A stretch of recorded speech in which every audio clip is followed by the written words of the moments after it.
Welcome back once again to the Imaginary Gallery.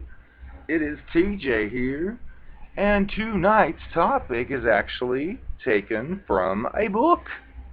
Imagine that. Well, over the years I've read several different books, and one in particular had a story which really resonated deep home to my experience. And I'm not here to promote the author, but I'll show you the book. There's a book and there is a CD. It's the author of The Four Agreements, and I'm evidently not allowed to show you the image on the screen, so you've got the, I just happened to pick up the item here, so it's by Don Miguel Ruiz. And the interesting thing is, I was searching today to see if maybe this story was featured maybe on a YouTube video, and I found one with the name of it and with his name, but when I pulled it up, it was like a minute long. So I am here to fill in the gap, and I don't know the author, I'm not here to promote him, but I can tell you I've learned a lot from his work, and because I want to share the word, I'm sharing the word. So, there's a certain part in this book, and that's the purpose of tonight's talk, and it's called The Magic Kitchen.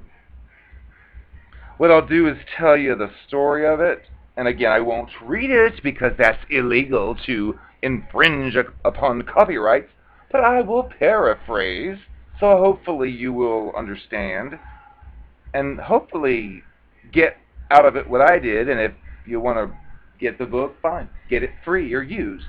Or go to Amazon or wherever and get it and pay for full price. Which I think I did. Actually, I did for one of them. But anyway, it's a very interesting story. And the reason we're even talking about this is because I have actually, in personal life, experienced both sides of the story, because there are two sides, and I just find it fascinating, and it just, again, it really hit home. So here it goes. And it's not a true story. It's not like you're supposed to take it literally. The idea is to just imagine the concepts and the ideas and relate them to real life. So here it goes.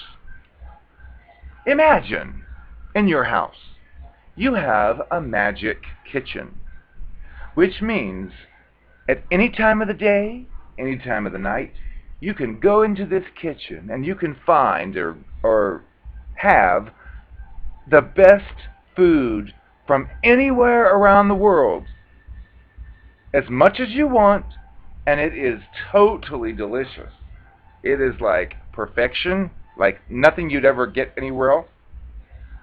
Well, imagine you have this in your house, and you're very generous. You frequently invite the neighbors over, and you say, hey, take as much as you want. It's delicious. Oh, yeah, bring your friends, bring your family. And you regularly have people in your home to enjoy this delicious food. Can you imagine that? Well, one day in this process, somebody knocks at your door, and there's a person out there with a pizza box from Pizza Hut, and this person's standing there with it, and you open the door, and this person says to you, hey, see this pizza? Smell it. Do you like the way it smells? Well, if you want some of this pizza, I'll give it to you, but you're going to have to let me control your life. And you'll listen to this and think, what are you talking about? And you might even laugh and like, you know what? I won't be manipulated by food, which is a different story for later, something I've actually had to say, but I'm not going to be manipulated for food. In fact, I've got a kitchen inside my house that probably has a gourmet pizza that's way better than that trash you've got in your box. You can come on in and have some and anything else, and you know what? You don't have to do anything else for it either. You can just have it and take some to go. Well, that's the first part of the story. Well, let's switch gears and let's change the setting and pretend that you and your home, for the last several weeks, you have been starved. You have had no food at all, and your insides are trembling, and one day that same guy knocks on your door, and you open it, and you smell the whiff of the garlic and the cheese and the whatever, and this person says the same line. Hey, I'll give you some of this food if you agree to let me control your life. And you're so desperate and starved and have no money, you couldn't go to the store if you wanted to because your pocket is empty. And you were sitting there looking at this and smelling this thinking, okay, I will. Sure. And you eat it. And you agree to let this person control you because, again, you're desperate, you're starved. And you eat it, and it tastes great, and you get filled up.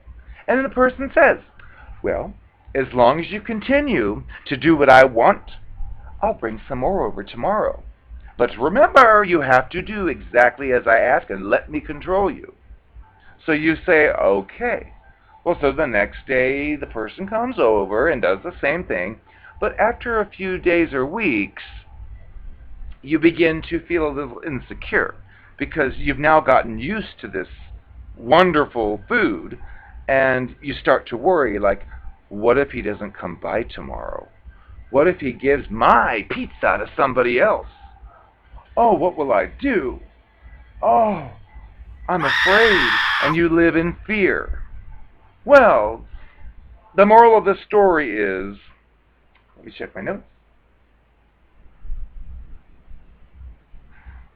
The magic kitchen is supposed to represent love. If you have a magic, my story I'll tell later is, I had a magic kitchen, which meant I had the love I needed for me and for everybody else around me, and it was just unconditional. It's, hey, you want some food? Take it. And it was just generous. It's just I've got too much. Take some home. And the opposite story was a person who is basically trying to manipulate another person or use emotional blackmail, which is very common among the cluster B narcissist personality, and that's exactly why this is on this channel, because so often I've found people like that who are exactly that, hey, you think I'm hot and sexy, you want to be with me? Well, if you do, you're going to have to do A, B, and C, otherwise, and they threaten, and it's blackmail. That is the opposite end of the spectrum. The other half is, well, you've heard the story. But anyway, the magic kitchen should be, it actually is inside of all of our hearts. It's just many of us tend to close it off because we get involved with one of those emotional blackmailers who does their thing and disappears, discards us, or whatever they may do.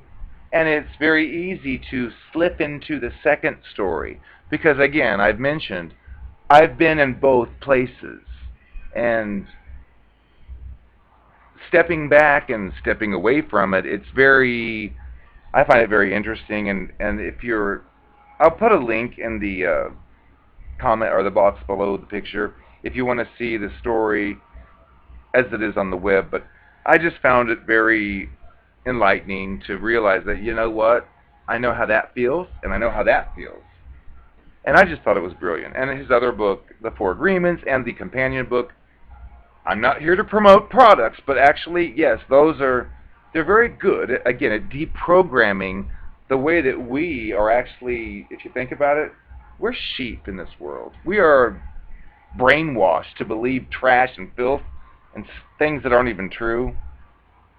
to keep us under control. But that's a different video. So there may be a follow-up to relate these stories to my real life, as if I'm Marilyn Monroe, so